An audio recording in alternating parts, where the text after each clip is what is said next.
Bé, doncs ara anem a terminar ja el curs amb l'últim ponente i tinc el gust de presentar a Fernando Maestre. Ell és llicenciat de Biologia per la Universitat d'Alacant, on va també realitzar el seu doctorat. És catedràtic d'Ecologia de la Universitat Rei Joan Carles, en excedència, i actualment és investigador distingit de la Universitat d'Alacant, on dirigeix el Laboratori de Zones Àrides i Canvi Global. El seu currículum vitae, l'únic que tinc que dir és que és impressionant. Comento algunes coses, moltes me les deixaré perquè té moltíssimes coses en el seu haver. Ha realitzat estades en universitats i centres d'investigació dels Estats Units, del Regne Unit, d'Alemanya, d'Austràlia i de la Xina, entre altres. És investigador principal de 16 projectes d'investigació nacionals, internacionals i europeus, on sumen més de 6 milions d'euros. Ha publicat més de 270 articles en revistes científiques, incloent revistes d'alt impacte molt prestigioses com Science o Nature. Ha publicat una gran quantitat de ponències, ha presentat una gran quantitat de ponències en congressos científics i també ha publicat nombrosos articles de divulgació científica. I jo penso que el que per a mi com a investigadora és el més important és que es troba entre l'1% d'autors més citats del món des de 2018 i sostingut en el temps. Els seus mèrits investigadors l'han fet mereixedor de diferents premis i citaré el rei Jaume I, d'ací del País Valencià, el Premi de la Fundació Pasqual de Ciències de la Vida, el Humboldt Research Award, el Premi Miguel Catalán per a investigadors joves i un llarg, etc. I avui, com us he dit, tancarà el curs amb un tema que pense que és molt d'actualitat, és molt important i que és las zonas áridas y su importancia para conseguir la sostenibilidad de nuestro planeta. Moltes gràcies, Fernando, per vindre i jo pense que després de la seva xerrada intentarem deixar un poquet de temps per a que hi hagi debat, hi hagi preguntes que poden ser entre el públic assistent o entre els alumnes que estan seguint la classe per video streaming. Moltes gràcies. Bueno, en primer lugar, muchísimas gracias, Isabel, y al resto de organizadores del curso por la invitación. La verdad es que es un placer para mí poder estar aquí, todo un honor formar parte del plantel de ponentes del mismo. Gracias a todos también los que os habéis acercado aquí a la sala y a los que estáis conectados por video streaming o por el sistema que se esté utilizando en este momento. Y yo para mi charla voy a hablar de las zonas áridas, que ya ahora hablaremos un poco de lo que son, aunque imagino que todos los conoceréis de lo que estoy hablando, y sobre su importancia. ¿Por qué tenemos que prestar más atención a estos lugares si queremos, o por lo menos intentar, salvaguardar nuestro planeta y hacer que nuestro modo de vida sea sostenible o al menos un poco más sostenible? Como ha dicho Isabel, yo soy de Sachs, aunque he desarrollado buena parte de mi carrera fuera, volví aquí a casa en 2019 y soy investigador ahora mismo aquí en la Universidad de Alicante. Entonces, vamos a hablar toda la charla sobre zonas áridas, ¿no? ¿Y a qué nos referimos con las zonas áridas? Yo creo que todos más o menos tenemos una idea de lo que hablo cuando hablamos de zonas áridas, entre otras cosas porque estamos en una zona árida aquí en Alicante. Las zonas áridas son lugares con un determinado tipo de clima, como sabéis, porque es el clima que tenemos aquí, un clima caracterizado por la escasez de precipitaciones y desde el punto de vista formal hablamos de zonas áridas aquellas en las que tienen un índice de aridez menor de un valor determinado, que en este caso es 0,65. El índice de aridez es simplemente la división entre la precipitación, el agua que nos llega por la lluvia, y la evapotranspiración potencial, el agua que perdemos debido a la acción evapotranspirativa del sol, ¿no? Entonces, son lugares con déficit hídrico. Y además a nivel global son lugares, estamos hablando de zonas muy importantes porque cubren más del 40% de la superficie de terrestre. La cifra oscila entre el 41 y el 46 en función del estudio que consideremos, pero son fundamentales tanto por extensión como por el volumen de población que alberga. Las zonas áridas comprenden casi el 40% de la población global del planeta e incluye numerosas de las zonas que más crecimiento poblacional están teniendo en la actualidad y van a tener en las próximas décadas, y ahora hablaremos de ello. Técnicamente, a mí me gusta el término zonas áridas, pero realmente tendríamos que hablar de tierras secas.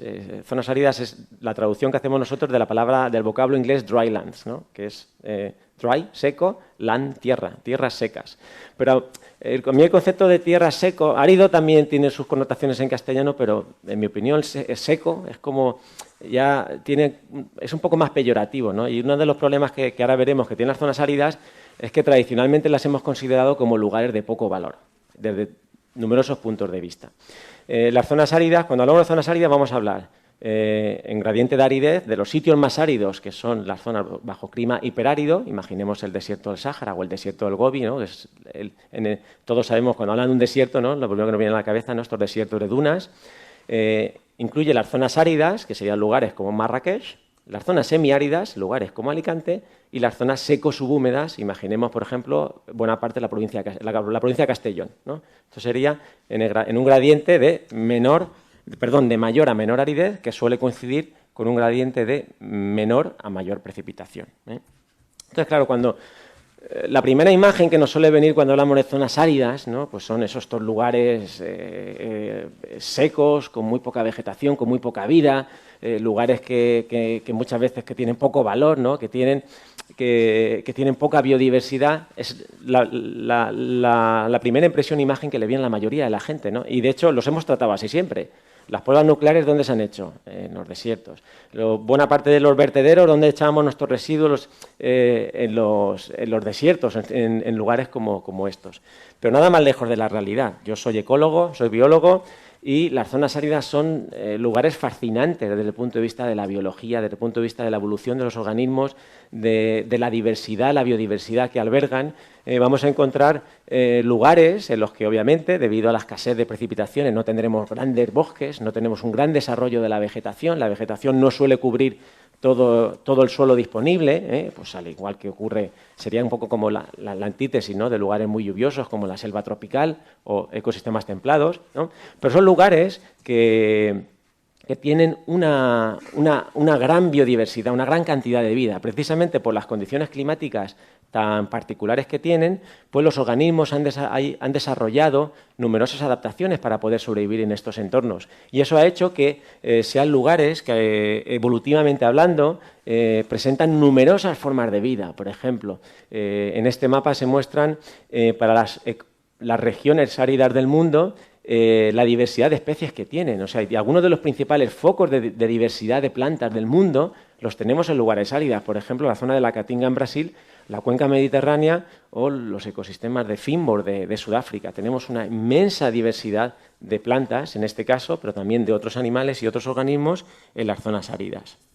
Las zonas áridas son fundamentales para que nosotros comamos. O sea, muchas veces no somos conscientes de que más del 40% de la superficie cultivada y algunos de los principales centros de producción de alimentos del mundo, pensemos por ejemplo en California, lo que llaman el Salad Bowl, el Valle de la Ensalada, o aquí el Poniente Almeriense. Algunas de las principales zonas de producción de alimentos, de frutas, de verduras, de hortalizas, están ubicadas en zonas áridas. Y además las zonas áridas también albergan la mitad de todo el ganado mundial que hay en nuestro planeta. Algunas de las principales zonas ganaderas del mundo, como por ejemplo la Patagonia, Argentina, sobre todo de ganado extensivo, están ubicadas en zonas áridas.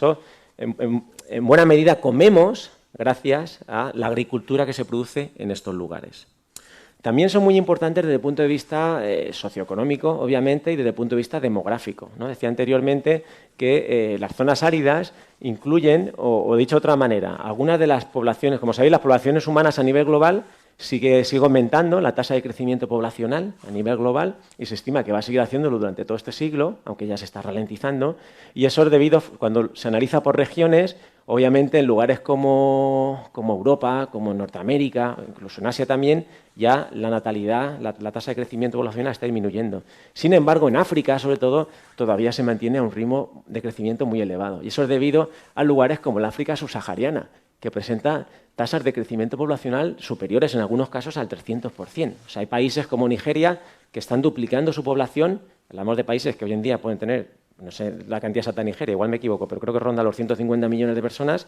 En 20 años, 30 años, va a duplicar esa población, ¿vale? Entonces, eso, como os podéis imaginar, pues deriva en toda una serie de retos muy importantes, socioeconómicos y también en movimientos de personas. Ahora mismo, buena parte de los flujos migratorios que ocurren de lugares que están ubicados en zonas áridas a otros lugares. Imaginemos, por ejemplo, las tensiones migratorias que tenemos a día de hoy en lugares, por ejemplo, como Ceuta y Melilla, las que vamos a tener en 20 o 30 años debido simplemente al crecimiento poblacional. Entonces, nada, únicamente os contaba esto para que vayamos cogiendo una idea de la importancia de estos lugares desde todos los puntos de vista.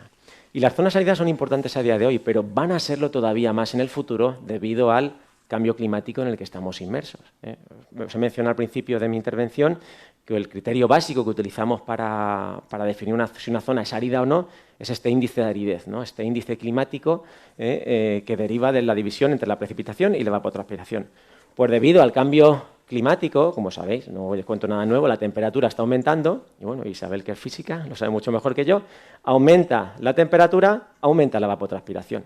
O sea, independientemente ya de entrada lo que pase con la precipitación, que además en muchos lugares áridos va a disminuir, o los modelos predicen que va a disminuir, y de hecho ya lo está haciendo en numerosos sitios, va a aumentar el nivel de aridez. Entonces, si aumenta el nivel de aridez, aumenta la proporción de lugares, aumenta la aridez de sitios que ya son áridos y lugares que no son áridos a día de hoy se prevé que lo sean en el futuro. De hecho, aquí también hay mucha discusión sobre este tema, hay distintas estimas en función de los modelos y de los escenarios de emisiones que se consideren, pero se estima que para final de siglo la extensión global de las zonas áridas va a aumentar entre el 11 y el 23% a escala global. Y esto estamos hablando de muchos millones de hectáreas en todo el planeta. También me gustaría hablar en mi charla sobre los Objetivos de Desarrollo Sostenible, que bueno, no hace falta tampoco que hable mucho de ellos, imagino que todos sabéis de lo que estoy hablando. Son unos objetivos que a día de hoy están firmados prácticamente por todos los países del mundo, que marcó Naciones Unidas para avanzar, para intentar conseguir un desarrollo sostenible de nuestra sociedad, de todas las sociedades del mundo, en armonía, o en más armonías al menos, con el medio ambiente, con los recursos naturales. Como sabéis, son 17 objetivos que cubren pues, todo el rango un buen rango de elementos que los que tenemos que realmente mejorar para conseguir esta sostenibilidad. Y voy a hablar de la importancia de las zonas áridas si queremos alcanzar estos objetivos de desarrollo sostenible. ¿Qué principales retos tenemos para que esto pueda ser una realidad, ¿no? Para que esta idea, esta ilusión, estas buenas intenciones de que nuestro mundo, nuestro desarrollo sea sostenible, para que esto sea realidad, ¿qué principales retos tenemos? Sobre todo cuando hablamos de las zonas áridas. El primero de ellos es el nivel de desarrollo y pobreza. Yo diría que es el más importante. Pues, lamentablemente, aproximadamente el 90% de los habitantes de estas zonas áridas viven en países en vías de desarrollo, y cuando nos fijamos en los distintos índices de desarrollo y los distintos indicadores que se utilizan para obtenerlos, pues PIB, esperanza de vida, acceso a agua potable y un largo etcétera, los índices de desarrollo de los países o de las regiones que están ubicadas en zonas de clima árido, siempre en términos globales, obviamente hay variación, es menor que el de los países que están ubicadas en zonas de clima más benigno. Y se estima que aproximadamente 1 billón de personas, que no son pocas, lamentablemente, que viven en las zonas áridas, viven en el umbral de la pobreza o por debajo de él, y dependen directamente de los recursos naturales para poder sobrevivir.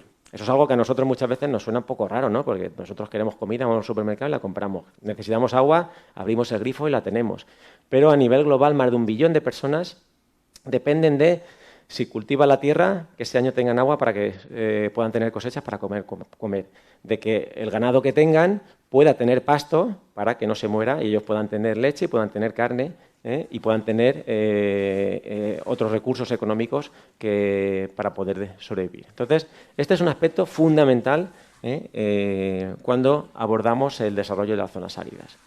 Tampoco voy a explayarme mucho en este tema, pero vamos, lamentablemente cualquier índice de desarrollo humano que miremos, este por ejemplo es un índice de hambrunas, ¿no? o de malnutrición, pues cuanto empeora conforme vas del amarillo al rojo. Pues si vemos todas las zonas naranjas y rojas están casi indefectiblemente ubicadas, casi todas, en zonas de clima árido. Otro reto fundamental que tenemos, y este sí que afecta a todo el mundo, independientemente del nivel de desarrollo del país o de la región que consideramos, es el uso del agua. Claro, estamos hablando, en principio tenemos cosas que son chocantes, ¿no? Hablamos de regiones, las zonas áridas, que tienen por la naturaleza de su clima poca agua, llueve poco, tenemos poca agua disponible, por lo menos superficial, pero sin embargo estamos hablando de que son zonas también con una gran producción agrícola. A ver, aquí pasa algo. O sea, yo si quiero cultivar tomate en Almería y no me llueve, tengo que regarlos, ¿vale? Entonces, ¿de dónde sacamos ese agua?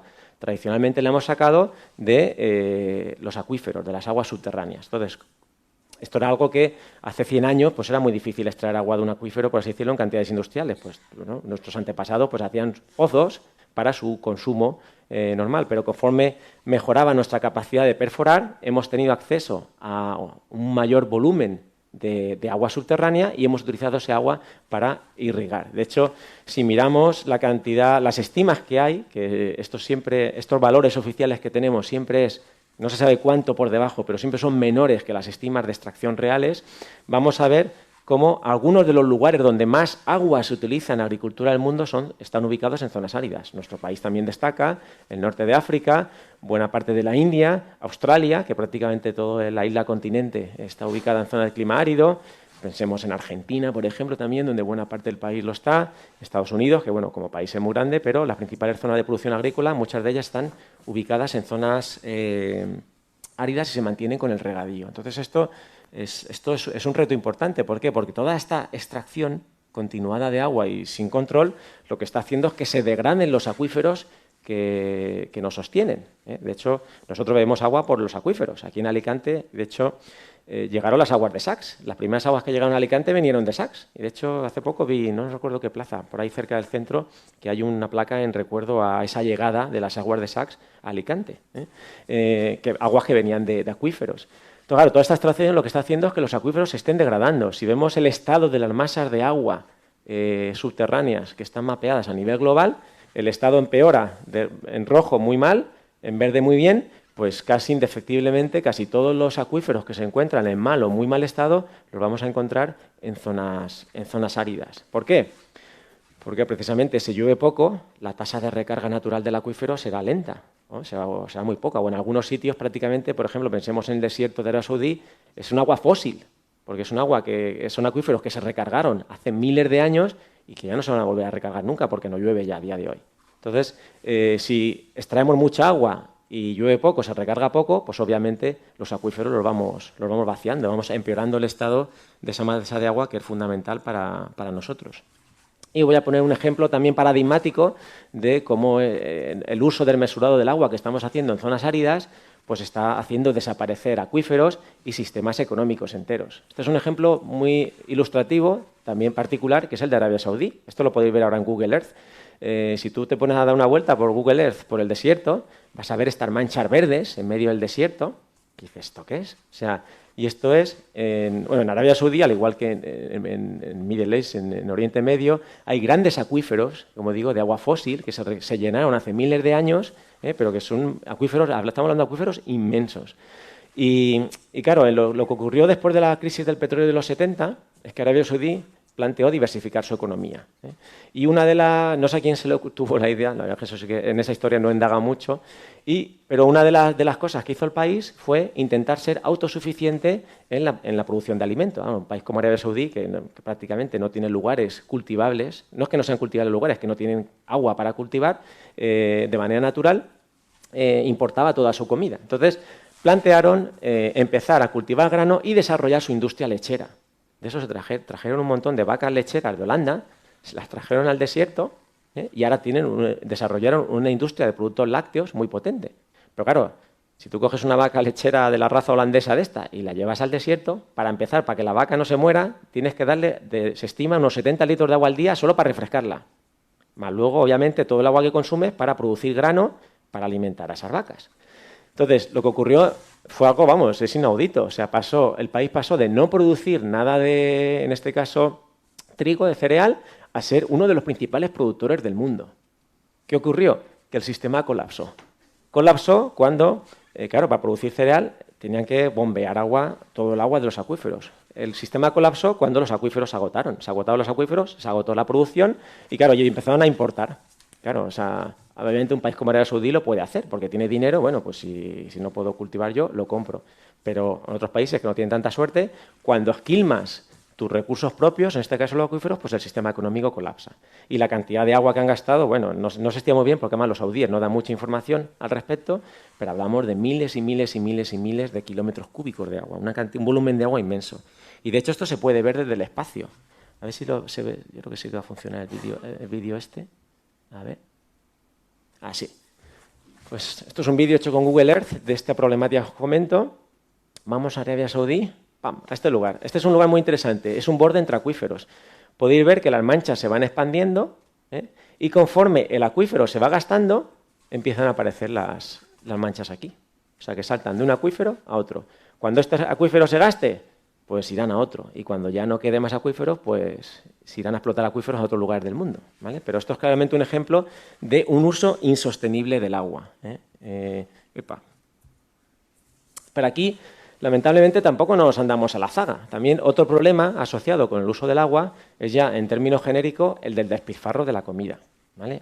Tenemos un problema muy serio en nuestra sociedad, es que a día de hoy estamos tirando entre un 30 y un 40% de comida apta para consumo a lo largo de toda la cadena de producción. Desde que lo producimos, se tiramos comida en el momento de producir y en todos los pasos intermedios, hasta que llegamos a nuestra casa y la tiramos porque se nos caduca o porque se nos estropea por otro motivo. Entonces, como sabéis, vamos a hablar ahora de la problemática ambiental y el despilfarro de los recursos en las zonas áridas, asociadas a algunas de las prácticas que tenemos en la agricultura a día de hoy. Como sabéis, aquí en países como España, la agricultura en buena medida está dirigida por la política agraria común, ¿vale? Por la PAC europea. Y la PAC tiene distintos mecanismos para proteger a los agricultores. Y uno de los mecanismos es que cuando los precios caen mucho, subvenciona el que se destruya cosecha en origen para evitar que los precios caigan más. O sea, es decir, estamos gastando dinero en destruir comida que es perfectamente apta para el consumo humano. Hablamos de Almería en este caso, como sabéis, a día de hoy es una de las principales regiones hortofrutícolas de Europa, la principal productora de productos, no de tomate, que los holandeses aún producen más, pero de productos como calabacín, pepino, pimientos, que gracias a esta producción, pues no solo nosotros, porque nosotros tenemos mejor clima, pero los centroeuropeos disponen de hortalizas y fruta y verdura fresca durante prácticamente todo el año. Como sabéis, esto es visible desde el espacio. La proliferación de plásticos aquí en el ponente almeriense, la verdad es que es impresionante ver cómo a lo largo a partir de los años 60, 70, que empezaron la cantidad de invernaderos que se ha producido, la cantidad de área de invernadero y de número ha crecido de manera exponencial, y eso ha traído consigo un declive de los acuíferos que sostienen este sistema. Hay dos acuíferos grandes, que es el acuífero de Níjar y el de Dalías, y es muy interesante porque el de Níjar, que en los últimos años es estable, pero es estable porque es un acuífero doble, por así decirlo, que han gastado el primero y ahora han pinchado en el segundo y cuando se acabe caerá a plomo. Entonces, claro, esto es un problema, el uso del agua, pero es que nosotros cuantificamos, y además esto es muy interesante porque como los agricultores como reciben una subvención por tirar parte de la comida, lo registran muy bien. O sea, hay estadísticas oficiales de todo lo que se tira oficialmente. Luego esto también es la punta del iceberg, se tira mucho más. ¿Por qué se tira comida? Podéis plantear. ¿Por qué es posible que se tira comida? Pues se tira comida me estoy centrando en el momento de la producción. Comida apta para consumo que ni siquiera se comercializa. Y eso es porque los márgenes son tan bajos uno de los motivos es porque los márgenes que recibe el agricultor son tan bajos que no se pueden permitir el lujo de no tener producto en ningún momento, porque si en algún momento un cliente necesita producto y él no tiene producto que vender, pues se irá a otro y pierde esa parte de mercado. Este es uno de los motivos fundamentales, no el único. Entonces, claro, eso hace que a veces el mercado se sobresature, o sea, que haya más producto del que se puede vender y que acaben tirándolo. Entonces, nosotros estimamos, utilizando datos oficiales, que solo en 2019 y solo en Almería, o sea, la cantidad de tomate, de calabacín, de pepper, son pimientos, eggplant, alcachofas y cucumber, el pepino, eso, nunca me lío con el pepino. Pues solo la cantidad, o sea, la cantidad declarada de estos productos que se tiran en el momento in situ, en el momento de recolectarlos, equivalió, desperdiciamos 300.000 metros cúbicos de agua, más de 136 toneladas de fertilizantes y emitimos 7.500 toneladas de CO2 a la atmósfera para nada. O sea, en un momento como el actual, en el que os podéis imaginar, y más ahora con todos los problemas que tenemos de inflación, de subida de precios y de problemas similares, esto es no solo un despilfarro, sino que es un crimen. Es un crimen ambiental que tiene un coste muy elevado, pero también es un crimen social y ético, ¿no? Porque hay gente que ahora mismo está teniendo problemas para comer ese tipo de productos frescos por su precio y, por otra parte, los estamos tirando. Y, además, lo estamos subvencionando el que se tire, lo cual es todavía un disparate mayor. Otro problema importante, otro reto, es el de la desertificación, que seguro que la desertificación es un término que habréis oído hablar en numerosas ocasiones, ¿vale? Que oficialmente la definimos como la degradación de la tierra. Es un problema específico de las zonas áridas, la degradación de la tierra de las zonas áridas que resulta de la acción humana y los cambios en el clima. Aquí entran estos dos factores, o sea, el uso inadecuado que hacemos de los recursos, ¿vale? Y los cambios en el clima, como por ejemplo el aumento de aridez que os mencionaba anteriormente. Un sistema árido de por sí, en el que ya son sistemas frágiles y encima llueve menos, pues hacen más frágiles y a problemas, por ejemplo, como pueda ser la erosión del suelo, ocasionada por ejemplo, la manera con la que cultivamos el suelo, o a la sobreexplotación de los acuíferos debido al uso que hacemos. Este es un problema que aparece cuando pues, se desacopla el sistema natural, los recursos que nos da nuestro entorno, con el uso que hacemos de ellos. Y a nivel global es un problema muy importante. O sea, ¿qué causa la desertificación? Pues factores como el sobrepastoreo en los lugares en los que se pastorea, la explotación de los acuíferos, la erosión del suelo, la salinización del suelo, que también es otro problema, por ejemplo, que ocurre en muchas zonas de regadío, de zonas áridas. O sea, son procesos que lo que hacen es que lugares que permiten albergar una determinada cantidad de vida y que permiten producir alimento y proporcionar otros bienes y servicios, dejen de hacerlo debido al manejo inadecuado que hacemos o a cambios en el clima que hagan que, por ejemplo, pues ocurra un incendio forestal y que la vegetación ya no se pueda recuperar posterior y ese lugar se degrada. Entonces, a escala global se afecta que hay más de 250 millones de personas afectadas a día de hoy por tener tierra que, por ejemplo, no pueda producir alimentos y que hay más de 1 billón de personas en riesgo. Y las cifras de pérdidas, por ejemplo, económicas, pues son disparatadas, ¿no? Entre 6 y 10 trillones de dólares. O sea que realmente es un problema al que tenemos que prestarle atención. En España, los estudios que hay al respecto, que son relativamente antiguos, están basados en trabajo de campo hecho hace unos 10-15 años, de hecho estamos en vías nosotros ahora mismo de actualizarlo.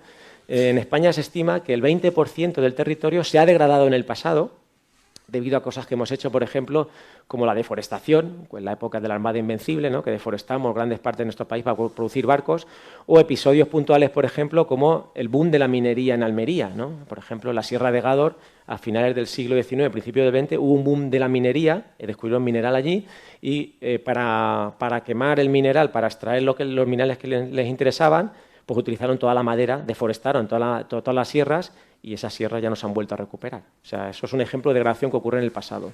Y se estima, como digo, esto se hace con datos de hace unos 10 años, que el 1% se estaba degradando activamente. Y uno de los motores de esa degradación ya se identificó en su momento como el regadío intensivo. Otros tipos de cultivos agrícolas, por ejemplo, como el cultivo en pendiente. Tú vas a Jaén, habréis ido a Jaén, ¿no? Imagino algunos de allí o habéis pasado por allí. Es impresionante ver todas las montañas llenas de olivos, pero también les asusta mucho ver como todas están cultivadas en pendiente y libres de vegetación.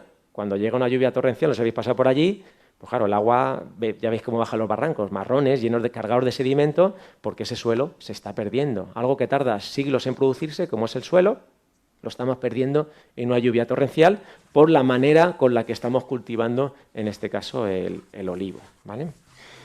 A mí, muchas veces, cuando hablamos de desertificación, siempre tú buscas desertificación en Google, verás qué te aparece, las imágenes. Siempre te aparece el suelo craqueado, la sequía, el desierto. Eso es lo que siempre como nos han vendido, ¿no? La desertificación es el desierto que avanza, las dunas que nos comen. Pues no. O sea, cuando hablamos de desertificación en países como España tenemos que hablar de la agricultura y sobre todo de la agricultura de regadío, que es realmente la que está a día de hoy desertificando nuestro territorio. Yo les pondré algunos ejemplos.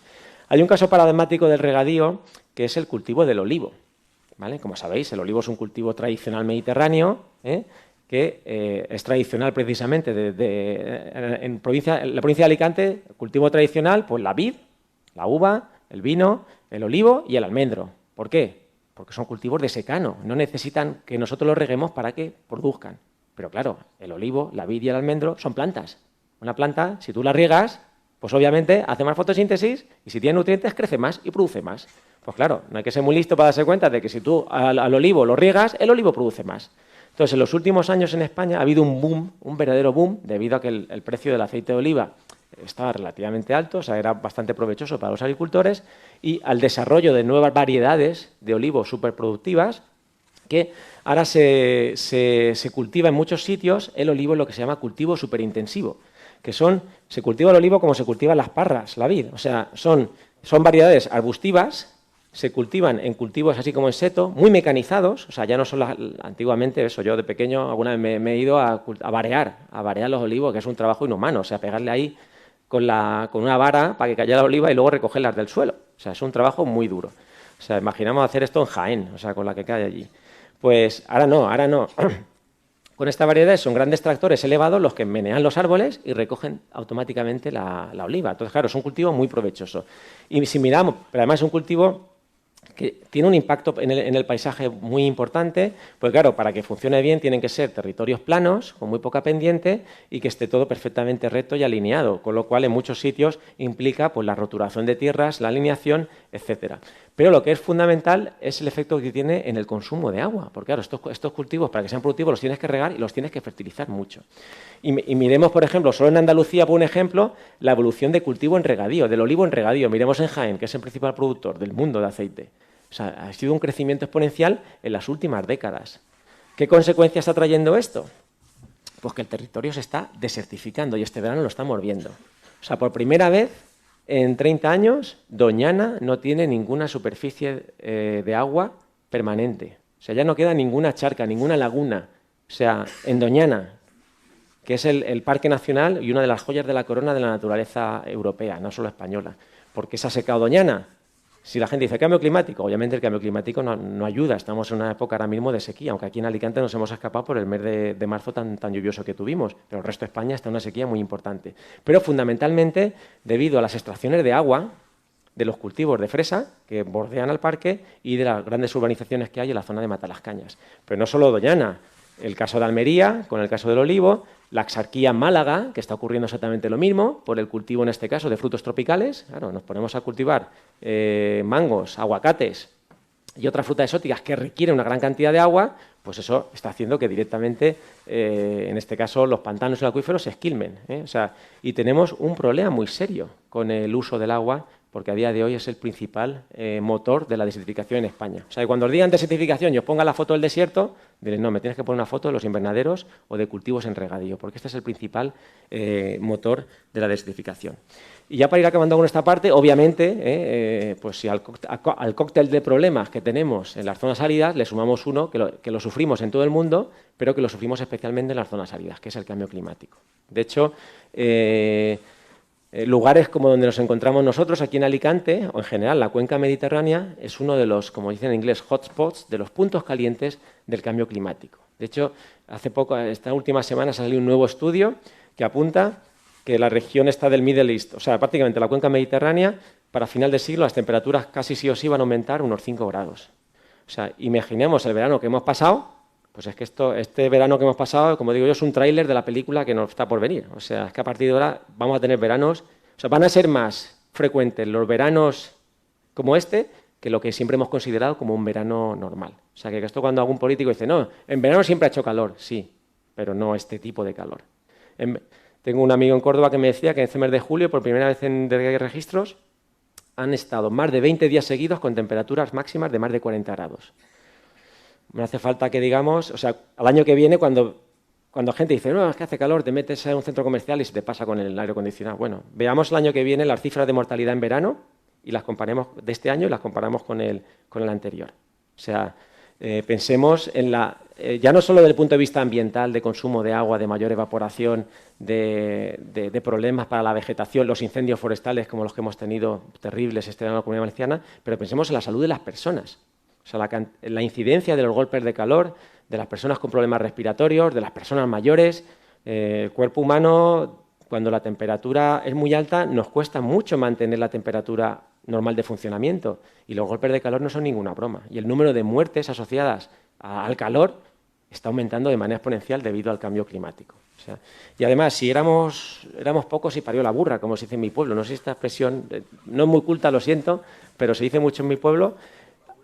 Parió la abuela. En mi pueblo se dice parió la burra, no sé. O sea, imagino que bueno, tendrá variantes en distintos sitios, ¿no?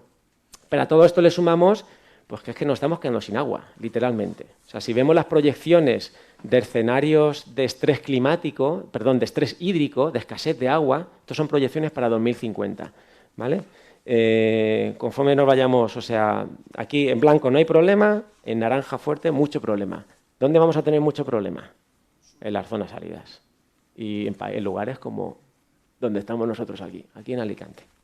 Y bueno, ya podemos imaginarnos todo, si miremos las tensiones que tenemos a día de hoy con cuestiones como el trasvase Tajo Segura, pues qué tensiones vamos a tener de aquí a 30 años, cuando es que no habrá que discutir sobre el trasvase porque directamente es que no habrá agua, el Tajo ya no tendrá agua para trasvasar.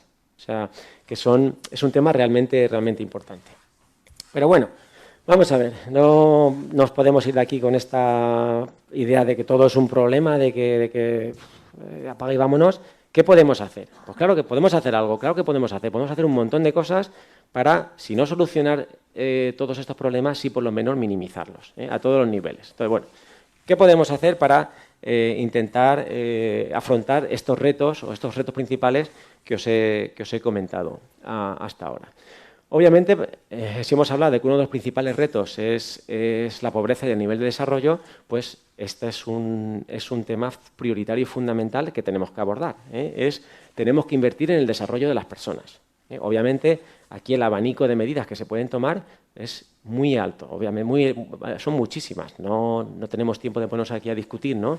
Pero, por ejemplo, algunos aspectos fundamentales es que tenemos que invertir en la educación, sobre todo de las niñas y de las mujeres, las niñas que luego serán mujeres. Y eso está más que estudiado, sobre todo en lugares como, por ejemplo, la África subsahariana, conforme aumenta el nivel de educación de las niñas y de las mujeres, de la mujer en general, mejora todos los indicadores socioeconómicos, indicadores de salud, indicadores de economía, indicadores relacionados con la tasa de natalidad. Todo mejora cuando mejora la educación de la mujer. Y este es un aspecto fundamental para el desarrollo, obviamente, de todas las sociedades en general, pero de las sociedades en países de vías de desarrollo de particular. Obviamente, hay que incrementar la producción agrícola. Tenemos que ayudar a los países en vías de desarrollo proporcionándoles tecnología, proporcionándoles variedades, proporcionándoles fertilizantes, proporcionándoles todo aquello que les permita mejorar la producción agrícola.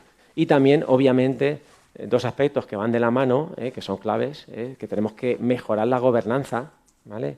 Cuando los estados son débiles y caen, como está ocurriendo ahora mismo a día de hoy en el caso de Mali, pues los problemas de todo tipo proliferan, ¿vale? Y obviamente, y esto es clave también, disminuir las desigualdades, que no solo en estos países, sino en todo el mundo, pues la desigualdad es una de las fuentes principales de conflicto social y de problemas. Otro aspecto en el que sí podemos mejorar muchísimo, que es que tenemos que acabar con el desperdicio alimentario. O sea, la comida que tiramos es un despilfarro ambiental, ético, moral, económico, como lo quieras llamar, es algo que tenemos que directamente cortar de raíz. Y aquí sí que hay mucho margen de mejora en países como el nuestro y en sociedades como la nuestra. Bueno, tampoco hace falta que os dé muchos números sobre lo que se tira, pero el reducir el desperdicio y eliminar en la medida posible, en la medida que sea posible el desperdicio alimentario, es clave para afrontar problemas también como la lucha contra el cambio climático, ¿vale? Pues se estima que a nivel global que el 6% de las emisiones, un 6% parece poco, pero cuando hablamos a nivel global estamos hablando de muchos miles de toneladas de CO2 que emitimos a la atmósfera solo con la comida que tiramos, ¿vale? Si reducimos la comida que tiramos, ya automáticamente vamos a disminuir un montón nuestra huella ambiental, la emisión de gases de efecto invernadero a la atmósfera. Porque no hay que olvidar que más o menos, aunque esto está también en revisión, se estima que la producción de comida es responsable de más del 25% de las emisiones globales de CO2 a la atmósfera. Esto es algo muy importante. Es algo clave también reducir nuestro consumo de agua. O sea, no podemos seguir utilizando un recurso muy finito como si fuese infinito. Porque claro, cuando decimos el agua es vida, es que es literal. O sea, sin agua no podemos vivir. Entonces no podemos seguir hasta ahora tratando el agua como si fuese algo que nos cae del cielo, porque precisamente del cielo aquí, en lugares como Alicante, nos cae muy poca. Tenemos que... ¿por qué hasta ahora hemos estado utilizando el agua así como si fuese un recurso infinito? Porque en buena medida no hemos considerado los costes ambientales. O sea, el agua muchas veces los agricultores lo consideran como gratis. A mí tienen que traer agua para que yo pueda trabajar, porque si no, sin agua no puedo funcionar. Pero no se paga. No se paga lo que vale. Yo tengo muchas veces peleas con mi padre, porque afortunadamente eso no se hace, pero mi padre tiene una casa de campo que es que creo que paga... el agua lo lleva como una sociedad de regantes, el agua en esa zona rural, y la sociedad de regantes impone un mínimo. Tú pagas un mínimo, lo gastes o no, lo cual es un disparate. Entonces, claro, pagas 20 euros por no sé cuántos, no recuerdo cuál es la cifra, pero no da igual. Entonces, claro, si tú te pagas un mínimo, si es que nunca llego al mínimo, ya, pero es que da igual, o sea, entonces se gasta. Mi padre, junto con 4 amigos, son varias casas juntas, tiene una piscina común que el agua se mantiene. Pero hay gente que la piscina la vacía todos los veranos. Pero es que llenar la piscina les cuesta 25 euros. ¿Pero cómo puede costar llenar una piscina 25 euros? Te tiene que costar 2.500 euros para que así no la vacíes. O sea, estamos despilfarrando agua continuamente, en buena medida porque no pagamos lo que vale. Y más, estamos esquilmando muchas veces un recurso que es público y fundamental para nosotros, como es el agua, para que, por ejemplo, los alemanes, que yo que estaba en Alemania, tengan sandías baratas. Encontraba la sandía más barata en Alemania que en España. ¿Cómo es posible eso? ¿Cómo es posible? ¿Qué me estás diciendo?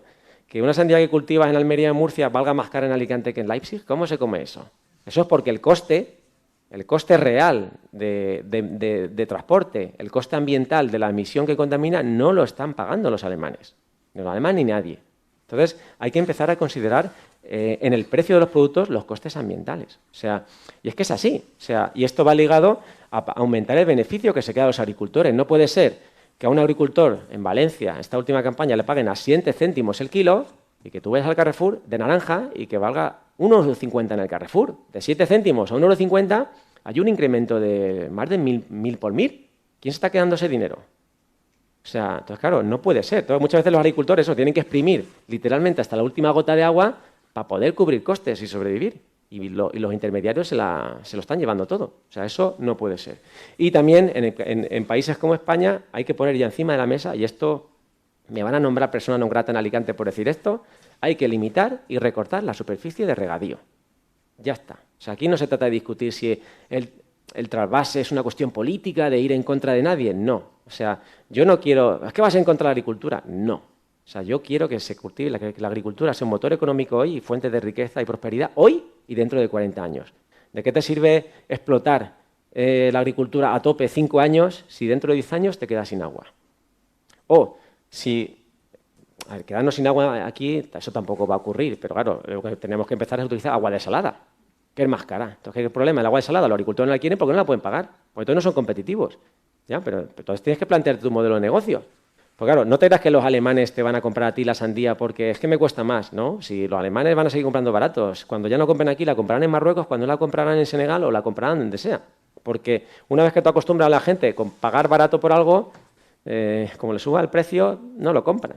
Entonces, este es un problema clave que tenemos que abordar ya de una vez en países como el nuestro. ¿Por qué? Porque el 80% del consumo del agua es la agricultura y casi todo ese consumo es la agricultura de regadío. Pero bueno, no me enrollo más.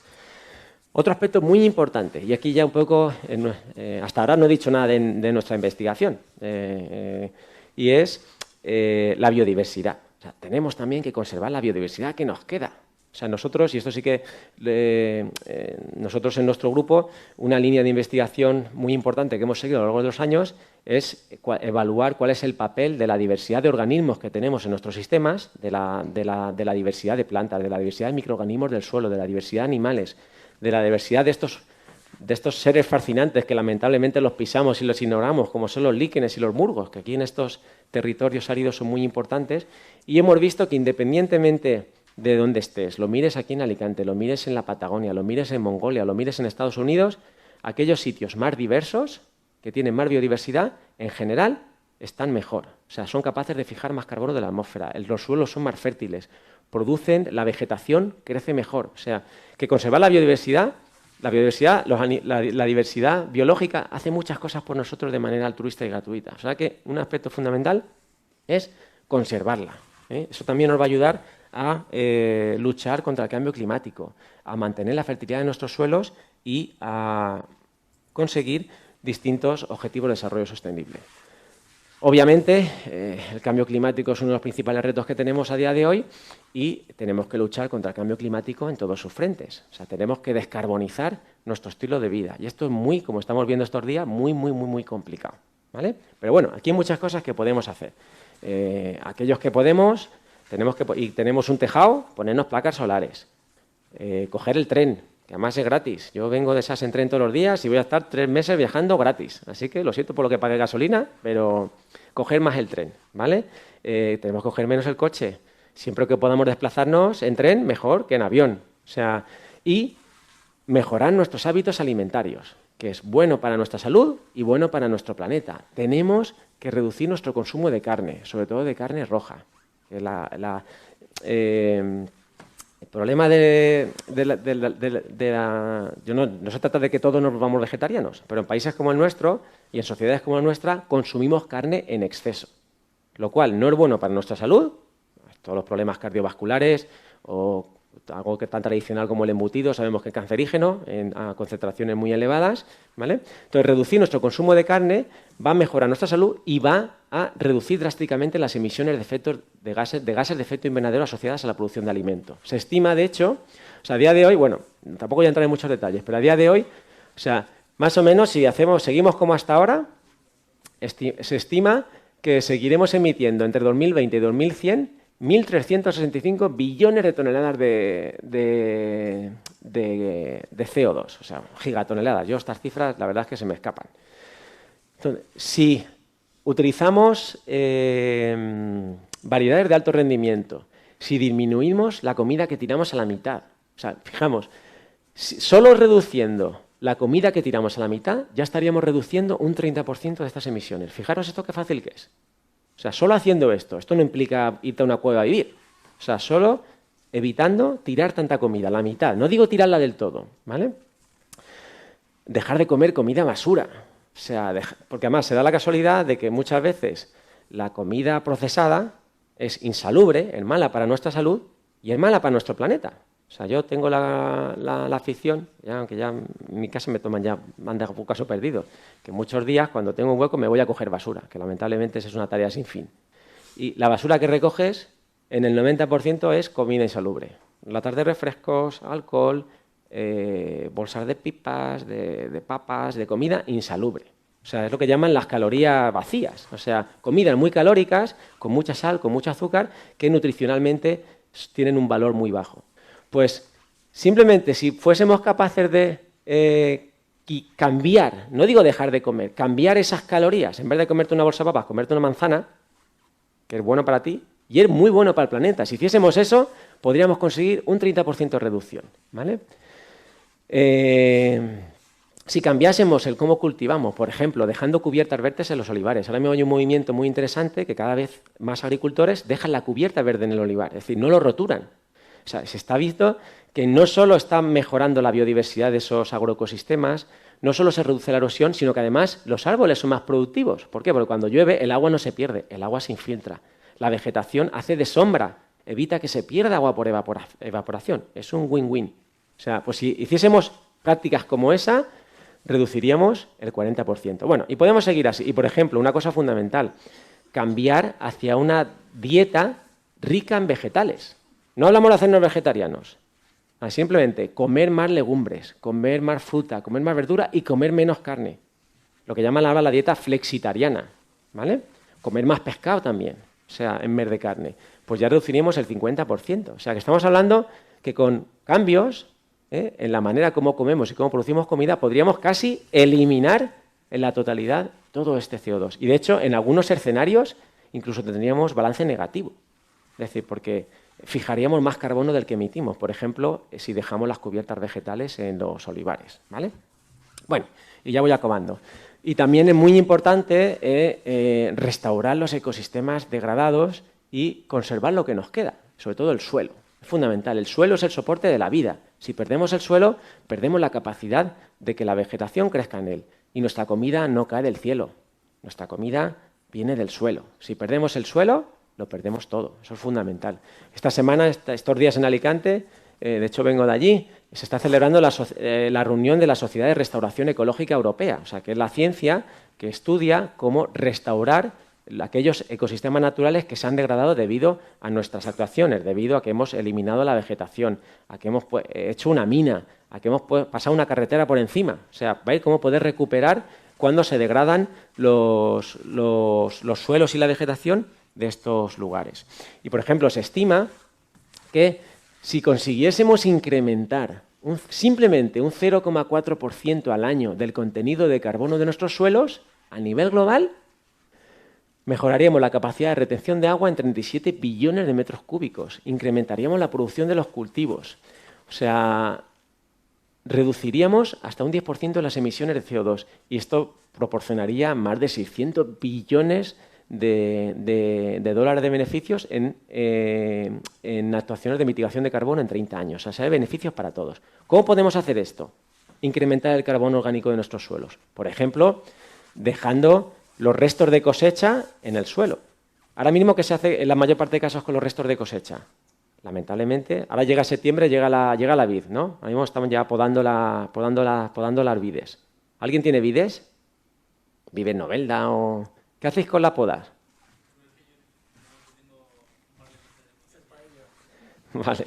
Los sarmientos. En mi pueblo la paella se ha hecho siempre con los sarmientos. O sea, que lo estamos haciendo es, ¿qué es lo que hacemos? Quemarlo. Y bueno, si tú aún las coges, te las llevas a tu casa y lo aprovechas como combustible, le estás dando un uso. Pero la mayor parte de casos, ¿qué hace el agricultor? Las quema, hace una pila y las corta, hace una pila y las quema. De hecho, la calidad de aire en Murcia es de las peores de España. ¿Cómo es posible? Es peor que en Madrid. Por las quemas agrícolas, que además son siempre en invierno, cuando tienes estos fenómenos de inversión térmica, que se queda todo el humo ahí, ¿vale? Entonces, si en vez de cortarlas y quemarlas, que además la cortamos, la quemamos y emitimos CO2 a la atmósfera, si en vez de cortarla, la trituramos in situ y la echamos al suelo, esa materia, esos restos se van incorporando al suelo. O sea, ¿qué es la leña? Es carbono. Los que seáis químicos lo sabéis mejor que yo. Es carbono.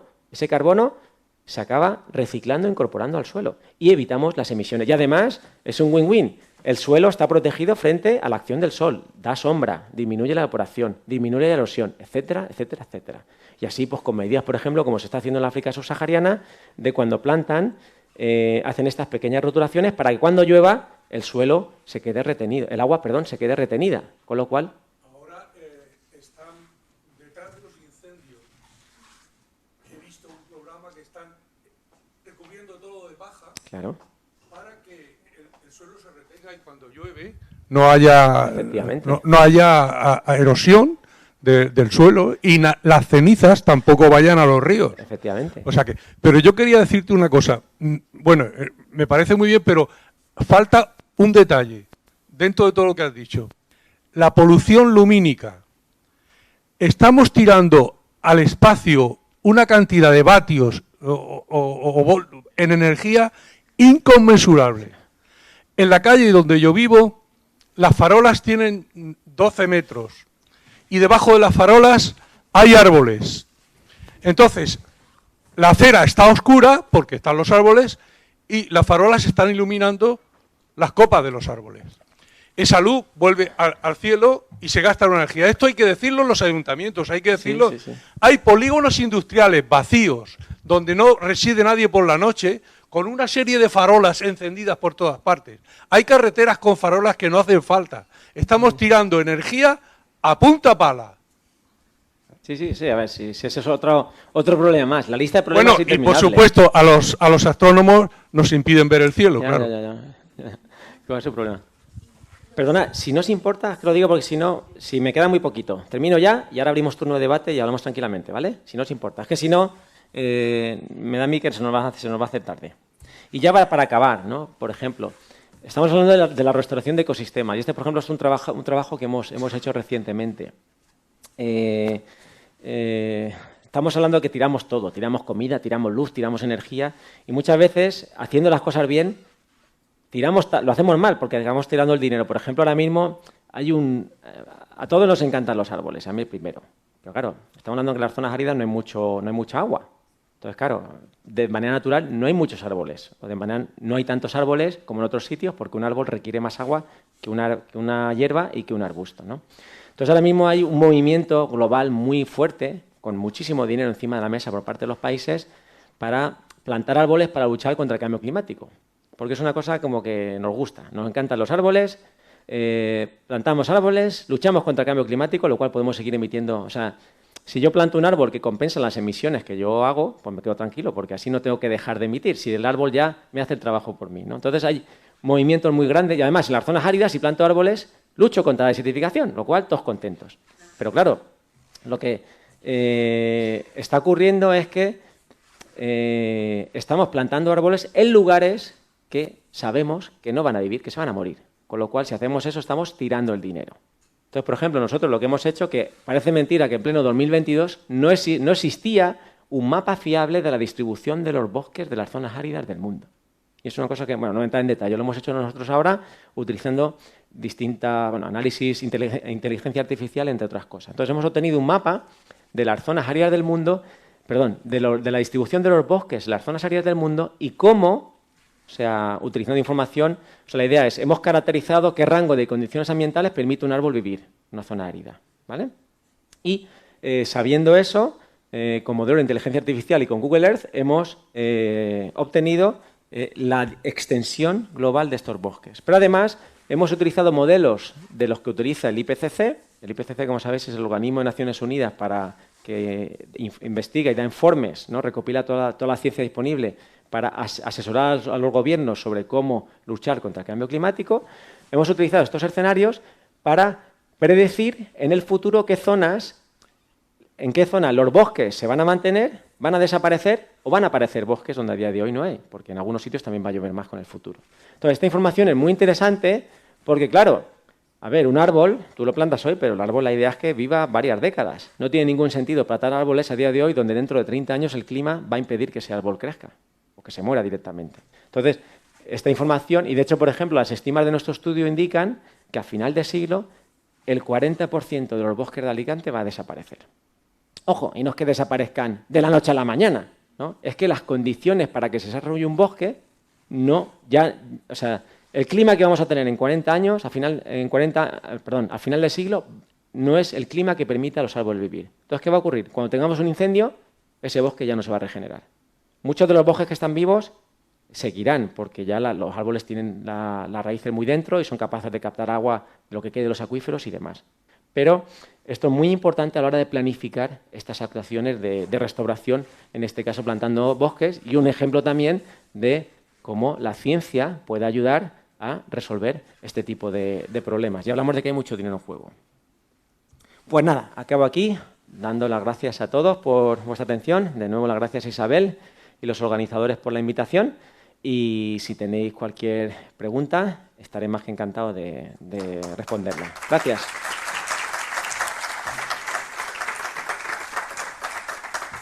No sé cómo vamos de tiempo, Isabel. No sé si me enrolla mucho. Perfecto. Muchísimas gracias por la charla tan ilustrativa. Y mi pregunta era, yo he oído que también se hace una quema controlada de bosques para evitar la propagación de los incendios. Entonces supongo que eso va en controversia con por ejemplo, entre los olivos dejar todos los restos de biomasa que se quedan después de la poda. No sé. Sí, son cuestiones ligeramente diferentes, pero sí. Cuando hablamos de las quemas controladas, ¿cuál es el problema de los incendios que tenemos a día de hoy? O sea, ¿por qué tenemos estos incendios tan virulentos a día de hoy? En buena medida porque hemos muerto de éxito con la extinción. Es decir, somos tan eficientes apagando los incendios. La mayoría de los incendios no nos enteramos. O sea, un incendio, y somos tan buenos, porque claro, hoy en día con las capacidades técnicas y la inversión que tenemos en extinción, en menos de 2 horas ese incendio está apagado. Entonces, claro, ¿qué es lo que ocurre? Que la vegetación se va desarrollando y el combustible se va acumulando. Entonces, claro, porque claro, hace 50 años esto no pasaba. ¿Por qué? Porque había gente cogiendo leña en el monte, había ganado alimentándose en el monte y esas actuaciones humanas controlaban el nivel de combustible. O sea, había incendios, claro que había, pero claro, nunca eran tan virulentos porque no había tanto combustible. Es decir, para un incendio necesita combustible y oxígeno. O sea, entonces, ¿qué ha ocurrido con el abandono rural?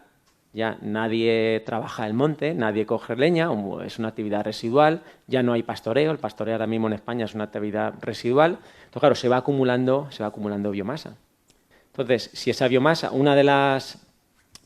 y cuando hay incendios, pues ocurre lo que ha pasado este verano en Castellón o aquí en la Valdevo, o sea que son incendios incontrolables.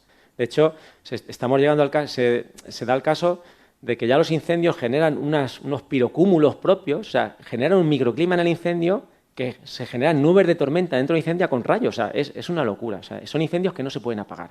¿Cuándo se apaga el control del incendio de Castellón? Cuando llovió. Cuando llovió, que la vegetación, aparte que es lo que apaga el agua, muy importante, la vegetación se humedece. O sea, es decir, es menos combustible. Entonces, una de las actuaciones de gestión forestal es hacer incendios controlados para disminuir la carga de combustible. De modo que cuando venga un incendio grande, que venga un incendio de verdad, haya menos combustible y el incendio se pueda controlar y apagar más fácilmente. Eso por un lado. El caso de los olivos es ligeramente distinto. Porque claro, si tú dejas un olivar con cubierta, cuando hablamos, se llama de cubierta verde, es una cubierta de herbáceas. Si eso se quema, para empezar, en verano muchas de esas herbáceas están agostadas, o sea, están secas, ya se han deshecho. Es un combustible con muy poca continuidad. O sea, es difícil. Aunque ese sitio se queme, es difícil que se propague entre las copas, porque las copas de los olivos no se queman. Otra cosa son estos cultivos de olivos súper intensivos que están uno al lado de otro. Sí, ahí se quema un árbol y se queman todos. ¿Vale? O sea que realmente no hay una contradicción entre dejar cubierta verde en zonas de cultivo y evitar la propagación de incendios. Al revés, o sea, hay que promover las cubiertas verdes y también tenemos que hacer una gestión más activa e invertir más en gestionar nuestras masas forestales, porque si no, como dicen los expertos, yo no soy experto en fuego, el fuego lo va a gestionar por nosotros. ¿Vale? No sé si he respondido a tu pregunta, pero... Gracias por la charla. Ojalá entre el público hubiera habido políticos y grandes caciques de la agricultura y de la ganadería. Y yo te quería un poco comentar y preguntar que yo tengo siempre la sensación de que se dan recomendaciones al consumidor y al ciudadano de a pie, pero que se hace poco en medidas de despilfarramiento en grandes empresas, en agricultura y ganadería.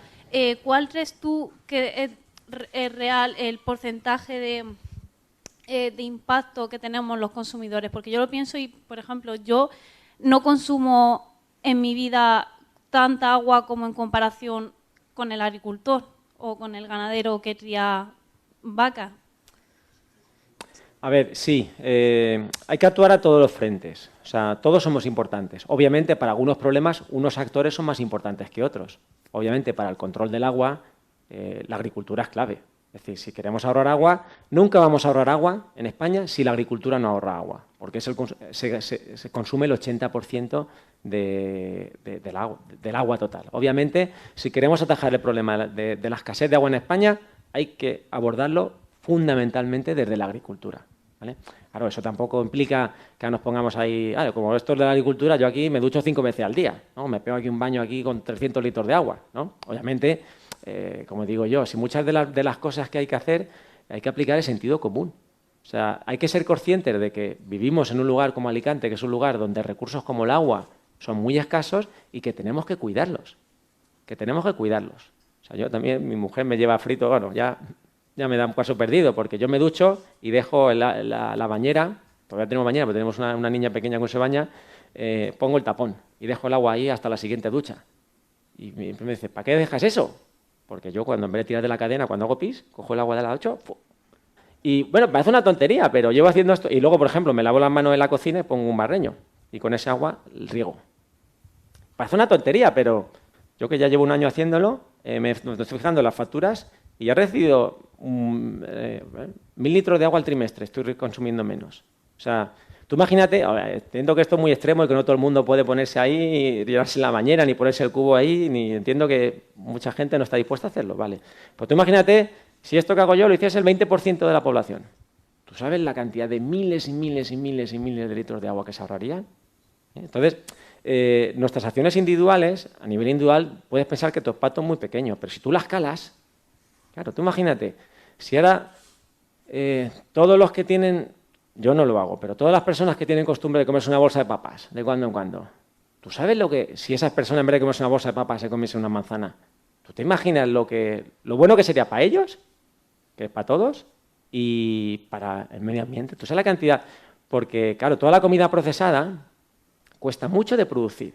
Porque además, tú imagínate, esa patata igual se ha cultivado en Perú, te la mandan a Perú, la procesan en Argentina, y de Argentina igual te la envasan en no sé dónde. O sea, es decir, que tiene un coste, pero además, y lo que es triste es que es muy barata porque eso, le ponen un montón de sal, un montón de azúcar, la envasan así y se conserva muy bien. ¿Vale? Una manzana, obviamente, tiene más problemas de conservar. Pero eso, bueno, no me quiero enrollar, pero el mensaje que quiero transmitir es que tenemos, o sea, que actuar a todos los frentes.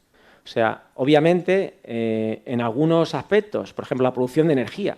La producción de energía, obviamente, hay que darle a las grandes compañías que producen energía. Yo no produzco energía. Bueno, yo sí que produzco energía. Tengo placas solares en mi casa, ya 2 años. Hoy en día, si tienes una casa, tienes un tejado, la mejor inversión que puedes hacer en tu casa es ponerte paneles solares. Entonces, y claro, se nota un montón, o sea, en la disminución del consumo de energía. Pero hay muchas cosas que podemos hacer. O sea, si todos los que venimos a la universidad, que podemos utilizar el transporte público, lo utilizamos, tú sabes la cantidad de emisiones de CO2 que ahorramos. Y luego, además, tú sabes el dinero que nos ahorramos de verdad. O sea, entonces, es que eso hay que pensar así. Obviamente, hay que darle a la agricultura, a las grandes empresas de generación de energía, al Carrefour, al McDonald's, a toda esta gente que tienen una capacidad muy grande, pero a nivel individual tenemos también nosotros mucho que hacer. Sobre todo porque si tú dejas de ir al McDonald's no se da cuenta, pero si 50.000 como tú aquí en Alicante dejan de ir al McDonald's, el McDonald's dice, oye, que la gente no viene, ¿qué pasa? Pues igual tienen que empezar a cambiar el McDonald's si quiere sobrevivir. Y eso muchas compañías lo están haciendo. Saben que no pueden sobrevivir en el futuro haciendo tal como lo están haciendo y están cambiando. Entonces, yo sí que pienso que no hay que demonizar nada, porque demonizando muchas veces no consigues nada, pero sí que hay que actuar a todos los niveles. Cada uno en nuestra pequeña área de influencia podemos hacer muchas cosas. Y otra pregunta, que es una tontería, porque yo como mucho aguacate a la semana y no solía fijarme de dónde venían los aguacates que compraba, pero mi pareja sí lo hace y siempre me dice que compre los aguacates que vienen de Málaga. Pero ya después de la noticia que tú has mostrado aquí, ¿qué es mejor, que compre el aguacate de Málaga o de Perú? Pues esa es un dilema muy grande, porque no es bueno ninguna de las dos cosas. Pero me gusta mucho el aguacate, no puedo dejar de comer. Y es muy sano, si es que es el drama. Y son muy sanos. Si es estupendo comer mucho aguacate. Pero mira, me alegro que me hayas hecho esta pregunta, porque son buena parte de los dilemas que se plantean con estos problemas, ¿no? Por ejemplo, dicen, no, es que estamos gastando el agua en España para que los finlandeses tengan tomates en invierno. Ya, bueno, pero claro, es que es muy saludable poder comer tomates en invierno y comer. Los finlandeses, los pobres, imagínate, hace 50 años, solo podrían comer frutos rojos y comida en verano, el resto del año a comer reno seco o carne ¿no? congelada. O sea, entonces, claro, es muy bueno para la salud, ¿no?, el comer estas cosas, pero claro, tiene un coste ambiental muy grande. El aguacate en Málaga es un desastre. De hecho, o sea, está secando literalmente. La sarquía está seca, sin agua. En buena medida por el cultivo, precisamente como hay un boom en el cultivo de aguacate, pues nos hemos puesto locos a cultivar aguacate. Entonces, claro, desde el punto de vista del CO2, es mejor, obviamente, comer aguacate de Málaga que de México o de Perú. Pero desde el punto de vista del consumo hídrico, es peor. Entonces, claro, es un drama. Yo muchas veces voy, o sea, suelo ir al mercado. En el mercado hay menos problemas porque es granel. Pero claro, muchas veces vas al supermercado y te encuentras el plato de Canarias, ¿vale?, embolsado. Y te encuentras la banana de no sé dónde a granel. Y dices, claro, cago en la leche, yo tengo que comprar granel para comer menos plástico, consumir menos plástico, pero quiero comer de Canarias porque es más local. Y es que nos lo hacen muy difíciles. O sea, o tú vas el kiwi a granel, un precio. El mismo kiwi envasado, más barato. Tío, o sea, a ver, o sea, ¿cómo puede ser que el kiwi envasado sea más barato que el kiwi a granel? Que es el mismo kiwi. O sea, ¿cómo puede ser? Y encima con el envase, que el envase cuesta dinero. Claro, y no solo el dinero que cuesta el envase, es que ¿qué hace con el envase cuando terminas? Lo tiras, lo llevas al contenedor. Eso tiene un coste. Si se recicla bien, que por desgracia en la mayor parte de casos no se recicla, tiene un coste, y si lo tiras, tiene un coste ambiental, que seguro que el que ha producido y envasado el kiwi no lo paga. Entonces, claro, el problema es que hay, fijaros, o sea, esto es infinito, o sea, y la casuística es muy complicada. Yo muchas veces prefiero no ir a hacer la compra. Es así, porque es que es algo malo, o sea, porque dice, quiero esto, no lo puedo comprar. Esto, y a veces voy, lo que decías tú de los aguacates, alguna vez, Fernando compra aguacate, no comemos todos los días, pero de cuando en cuando. Vas, el envasado de Málaga, el sin envasar de México. Mira, no compro aguacates, ¿no? Entonces, claro, pero es un problema porque al final es mejor para unas cosas, pero para otras. Entonces, claro, yo muchas veces las soluciones, a ver, no hay que ponerse en plan esto, porque entonces seríamos unos ascetas viviendo en una cueva y comiendo 4 cosas, sino que es ser un poco pragmáticos. O sea, es mucho mejor, si comes aguacate todos los días, pues come 4 veces a la semana. Y así reduces la huella ambiental del aguacate que tú comes y sigues disfrutando aguacate sin estar preocupado. Y un día lo puedes comprar de Málaga y otro día lo compras de Perú. Y así, un día es mejor para el agua y otro día es mejor para el CO2. ¿Vale? Grandes problemas, grandes soluciones. Sí, en el streaming hay un chat, así que voy a leer una pregunta de Gisela Mariana. ¿Se me escucha? No sé si se me escucha. Sí. Vale. En cuanto a los cambios en el estilo de vida, está claro que muchas de las personas que hemos escuchado la charla estaríamos dispuestas a realizarlos. Y muchos seguro que intentamos ser responsables desde hace mucho tiempo. La cuestión es, ¿cómo hacemos para extender estos hábitos? La educación sería fundamental, pero considero también que tiene que haber acciones que vengan de la administración para que esto sea real y efectivo. ¿Qué están haciendo las autoridades para cambiar esto? ¿Hasta qué punto las autoridades españolas son conscientes de toda esta problemática? Sí, esta es una muy buena pregunta, porque claro, las acciones individuales están condicionadas en buena medida por el entorno, ¿vale? El que tú compres una cosa u otra tiene un factor clave que es el precio, ¿vale? Y nos hemos acostumbrado por distintos motivos a comprar barato, por necesidad o por gusto, a comprar barato y es muy difícil cambiar ese hábito. De hecho, como tú dices, como comentaba esa persona en el chat, o sea, muchas personas están dispuestos a hacer el cambio, pero claro, es que si hago el cambio me cuesta un 30% más comer o tengo que pagar más. Entonces, claro, ahí ya, o bien porque me duele o bien porque no puedo, no hago ese cambio, ¿no? Entonces, aquí las autoridades tienen mucho que hacer. O sea, claro, del mismo modo que algo que nos parecía escandaloso hace 2 años, ahora está aquí, como el que te llega el gobierno y te subvencione 20 céntimos de gasolina, que a mí, entre nosotros, me parece un disparate, pero que se está haciendo, unos cuantos miles de millones de euros que nos va a costar la broma, porque eso no incentiva el que la gente deje de coger el coche, al revés, lo incentiva el que la gente lo coja más. Obviamente, aquí también testo mucho grises y esa subvención es necesaria para los autónomos, personas que le hacen falta, pero claro, yo subvencionarle con mis impuestos 20 céntimos al que va con un Lamborghini o al de la moto que va haciendo caballitos, pues ¿qué quieres que te diga? Eso no debe ser así. Entonces, imaginemos, por ejemplo, un esquema similar en el que al agricultor, ¿vale?, que hace bien las cosas, imaginemos la fresa en Doñana, al ilegal te lo cargas, pero al que hace bien las cosas le pagas el precio justo para que su actividad sea sostenible y él pueda sobrevivir sin tener que esquilmar hasta la última gota del agua y que las fresas, si valen 3 kilos, el precio sean 6.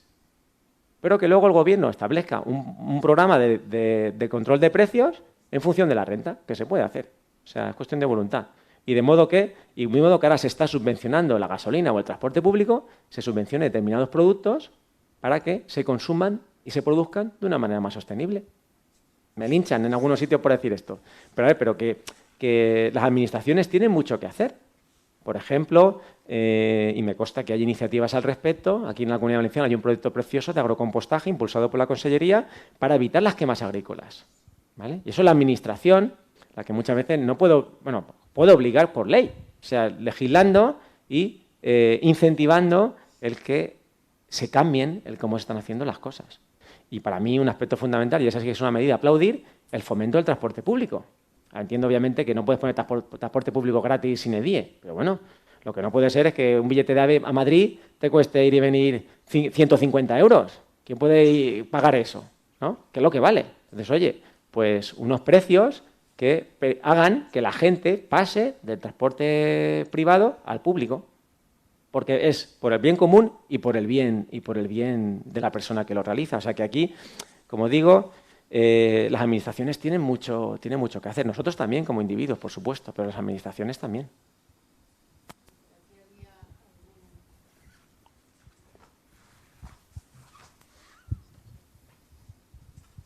Hola. Cerca, ¿no? Así. Sí.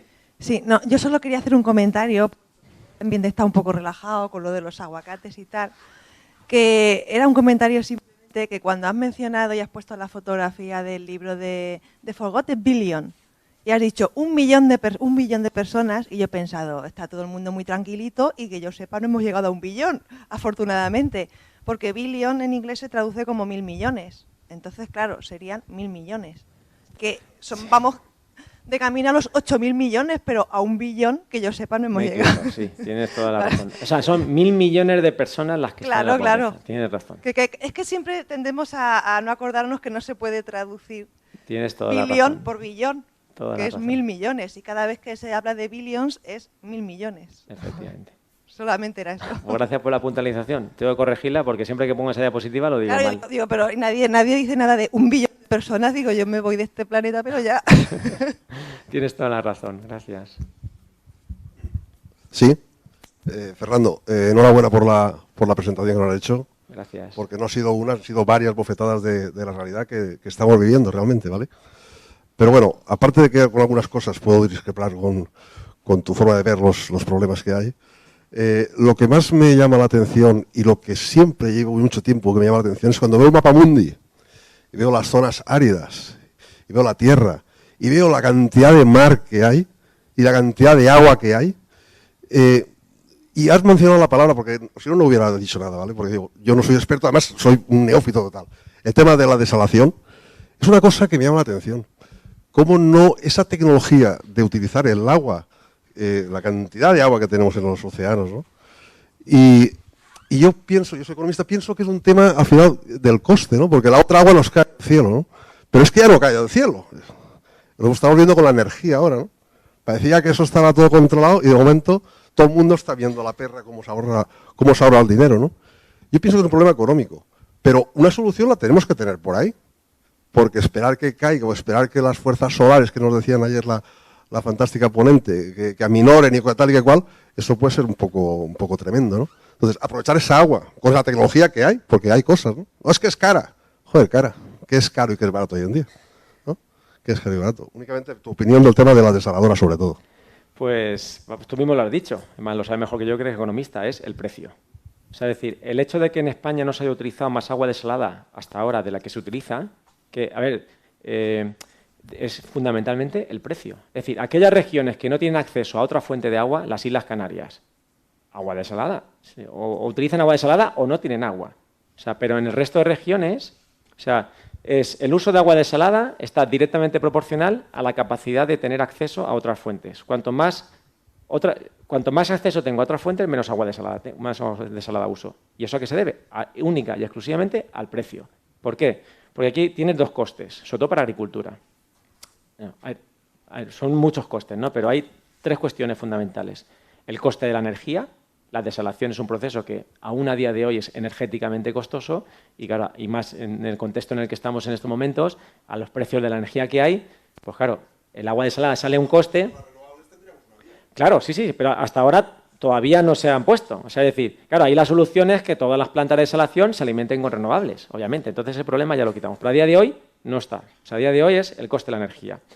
Otro problema es que el agua desalada no se puede utilizar para la mayor parte de cultivos directamente tal como viene. Hay que hacer tratamientos posteriores, porque es un agua tan pura que, claro, para muchos cultivos hay que reminerizar. Eso. Y, hay que hacer una serie de tratamientos para que ese agua sea apta para los cultivos. Y luego también hay un problema de distribución y transporte. Claro, si la zona de cultivo está cerca del mar, que es donde están las desaladoras, pues es viable. Pero claro, si tienes que transportar ese agua 100 kilómetros tierra adentro, pues ya económicamente es inviable. Por eso, hasta ahora, el agua desalada no se ha utilizado más. O sea, que el gas sí que se puede llevar.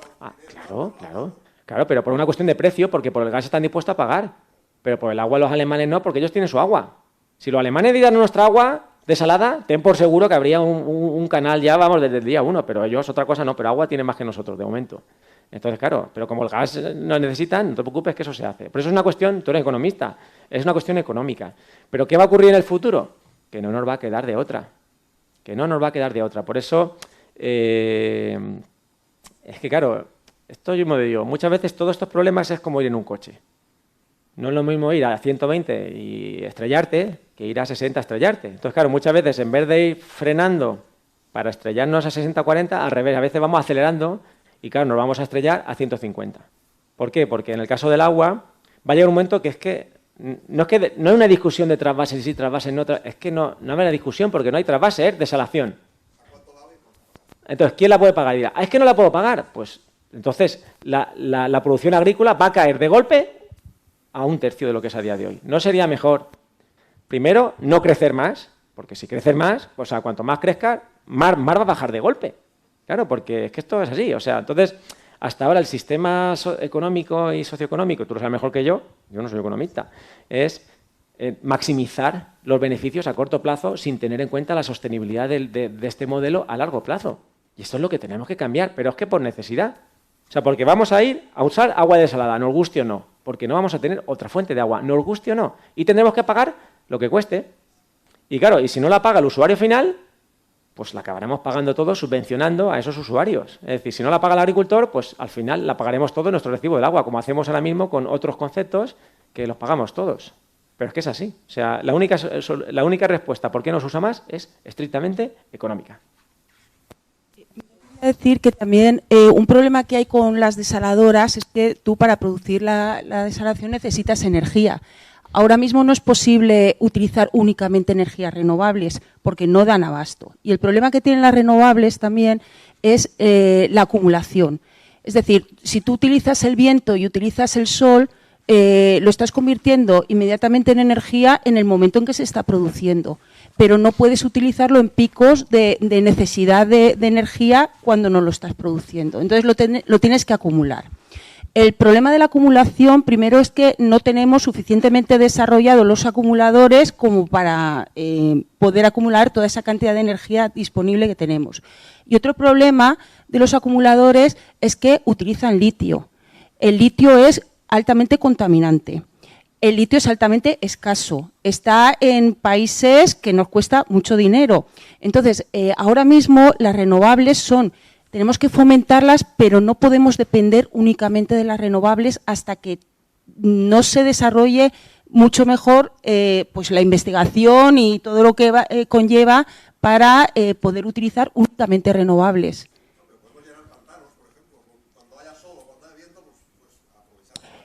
Pero no es tan sencillo, o sea, eso es lo que debería ser nuestro objetivo, depender únicamente de renovables, pero ahora mismo no podemos. Entonces, el problema de las desaladoras que son muy caras, primero porque el coste de la energía es elevadísimo, pero aparte es que muchas veces para desalar estás también emitiendo CO2. Entonces es claro, hasta que no, pero desde luego tenemos que caminar en ese sentido, en el de utilizar renovables, pero vamos yendo hacia allá. Pero aún así estamos emitiendo mucho CO2 y también hay que trabajar en el sentido de recircular ese CO2, captarlo y reutilizarlo. Sí, y solo una cosa. Un segundo, a raíz del comentario que ha dicho, sí. razón de más para ahorrar más agua ahora y no gastar tanta. ¿Por qué? Porque es que va a ser una transición muy brusca. O sea, lo que estamos viendo a día de hoy no es nada con lo que nos espera si no conseguimos hacer una transición más ordenada. Y en el caso del agua, es que no, o sea, porque nos vamos a quedar sin agua en pocas décadas. Aquí no hablamos de 100 años vista, pues estamos hablando a lo mejor en 20 o 30 años vista. Bueno, yo en 3 puntos muy sencillos. La energía está cara porque estamos pagando la luz procedente del aire y del sol a precio de gas. Sí. Eso no se puede tolerar. Sí, eso. Segundo, la producción de agua desalada, no sé por qué no se utiliza el método de Vázquez Figueroa, que produce energía además. Y nadie quiere hacerlo. Y tercero, la producción de energía solar se podría implantar en todos los edificios poniendo en los toldos que nos sirven para taparnos el sol. Ahora ya hay placas solares enrollables. O sea, no hay ningún problema en que yo despliegue mi toldo cuando hace sol, me da sombra y además me da energía. O sea, no hay voluntad. No hay voluntad. Y en cuanto a la biodiversidad, estamos cargándonos un montón de animales nocturnos como búhos, lechuzas y todos los animales nocturnos porque se están despistando por las luces que estamos tirando en las ciudades. O sea, esas eran las 3 cosas que quería decir. Sí. Vamos a hacer una última pregunta porque estamos ya en tiempo. Bueno, yo quería preguntar sobre una cosa que he leído en diferentes libros y es que se proponía tener una dieta basada en insectos como algo más sostenible tanto para el medio ambiente como nutritivamente y ver lo que pensabas sobre eso. Sí. A ver, de hecho aquí en la universidad hay una empresa que se dedica a hacer harina de insecto. Entonces, claro, a ver, eso no va a salvar el planeta, pero sí es una manera más eficiente de producir proteína animal. El problema es que ahora mismo el cómo estamos produciendo carne, proteína animal, es muy ineficiente. Porque pensar, o sea, una vaca requiere muchos kilos de hierba para producir su proteína. Y como sabéis, siempre que los que seáis estudiantes de biología, ¿vale? Es la eficiencia energética de la cadena trófica, ¿vale? Vas perdiendo energía, es una cuestión termodinámica, los físicos lo sabéis mejor que yo. O sea, tú vas perdiendo energía siempre, en todo proceso biológico se pierde por calor, o sea, hay energía que vas perdiendo. Por consiguiente, ahora mismo es muy ineficiente comer vaca, por ejemplo, ¿vale? Entonces, claro, si tú y la vaca al final es proteína. Si tú esa proteína la cambias por proteína de insectos, por ejemplo, o sea, ambientalmente es mucho más eficiente. Es un proceso más eficiente. ¿Por qué? Porque el insecto, la capacidad que tiene de convertir ese insecto, sobre todo las larvas, o sea, cuando hablamos de insectos, para alimentación humana, en buena medida se hablan de las larvas, ¿vale? Pero claro, aquí tenemos una cuestión cultural. ¿A quién te le pone un plato de larvas de insectos y se las come con alegría? O sea, eso es un choque ahí. Yo estaba en México, que ahora me pusieron un plato de chapulines, que son yo no los probé, lo siento. O sea, seguro que están deliciosos, pero yo no los probé. O sea, cuando ves ahora en el viajar ahí, estos que van a los mercados callejeros chinos, que se comen hasta escorpiones, es una cuestión cultural. Ahora bien, buena parte, por ejemplo, del grano, que eso también es un crimen en el momento actual, del grano que cultivamos es para hacer pienso. España es el principal productor de pienso del mundo. O sea, por ejemplo, que es pienso para las vacas. Es decir, entonces, si tú ahora ese pienso, en vez de con grano, lo puedes hacer con proteína, con insectos, o si no, obviamente todo, lo puedes mezclar, ¿vale?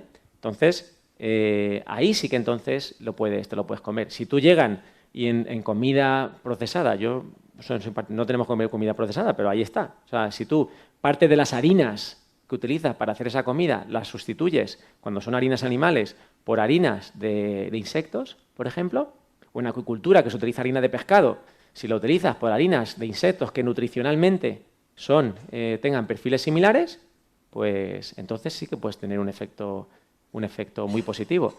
Y luego, claro, puede que en algún momento, si no tienes nada que comer, te acabas comiendo una lombriz, lo que haya, ¿no? Puede que en algún momento culturalmente superemos esa barrera, esa aversión natural a los insectos en nuestra sociedad. Otras sociedades no tienen ese problema y podamos comer directamente. Pero vamos, aquí en Alicante hay una empresa, una spin-off de compañeros del departamento, de entomólogos, que cultivan una mosca, que además una mosca que no transmite enfermedades, que unos pedazos larvas así, o sea, y que claro, cuando generan mucha harina. O sea, y eso tiene muchísimas aplicaciones en alimentación. Entonces, a ver, no vamos a ponernos a comer todos insectos de golpe, eso no va a ocurrir, por distintos motivos. Pero, pues, lo mismo, o sea, todo lo que sea sustituir proteína animal por otras fuentes de proteína que tengan un menor consumo de agua y de recursos, pues es positivo. Y en este caso los insectos pues también pueden ayudar. Sí, y también para el espacio que ocupa, porque tú puedes crear insectos en stacking en diferentes pisos. Sí, no. Y no solo eso. Yo, por ejemplo, hago compostaje en casa. O sea, es decir, que nuestra comida, nuestra basura es su alimento. Es decir, tú para alimentar una vaca tienes que cultivar maíz, cultivar trigo, hacer la harina o dárselo. Y, o sea, pero ese trigo y maíz te lo puedes comer tú. Pero claro, tú no te comes las almendras de las naranjas, ni te comes los restos de la comida. Pero esos restos tú se los das a las moscas que se lo comen. O sea, que es muy eficiente ambientalmente hablando, porque estás reciclando esa materia orgánica sin consumir nuevos recursos. Es decir, lo que es tu residuo es el alimento de estos organismos. Mientras que alimentando vacas con pienso, ¿vale? Ese pienso viene de un grano. Estamos compitiendo con las vacas compiten. O sea, si lo pensáis es muy ineficiente. O sea, y más en este momento, por ejemplo, de escasez de grano que tenemos a día de hoy a nivel global. Gracias. De nada.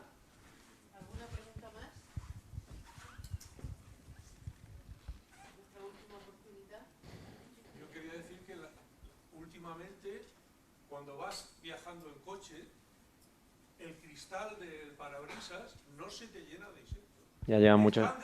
Están desapareciendo. Se están extinguiendo. Sí, sí. Últimamente he hecho un viaje y ni un solo insecto se me ha pegado al parabrisas. Así es, así es. No, pero a ver, va por sitios también, pero en términos globales está ocurriendo. No solo los insectos, los pájaros. Yo este verano, que salgo a correr, he escuchado menos pájaros que ningún verano. Y está encadenado, o sea, los pájaros, sobre todo los insectívoros, los pequeños, los cantores que se alimentan de insectos. Y yo recuerdo de pequeño en el campo, mi padre es que el campo tiene 40 años, yo tengo 46, o sea, 47, no sé, tengo 46, 47, da igual, una de esas dos. Pero me acuerdo de pequeño, yo me crié en el campo desde pequeño. Y mi padre, ahora lo pienso, lo que era cómo cambia en la época. Mi padre, como había tanto mosquito, tenía el cacharro ese que ponían en las carnicerías antes, que era una luz ultravioleta y una parrilla, y se freían. Y recuerdo que de pequeños ahí, que era como ver una película en el cine, o sea, la cantidad de insectos que se achicharraban, pobrecillos. Y ahora ya, obviamente, no hace falta, porque es que no hay ni uno. Y eso está ocurriendo, o sea, está aquí y en todos los sitios, eso global. Y es un problema muy, muy, muy serio. Muy serio. Pero de nuevo, claro, como los insectos son cosas que no les prestamos atención, que no, pues no, pero eso es un problema muy serio. Bueno, ¿alguna pregunta más? Pues si no, Fernando, te damos las gracias por la estupenda conferencia que nos has dado. Gracias.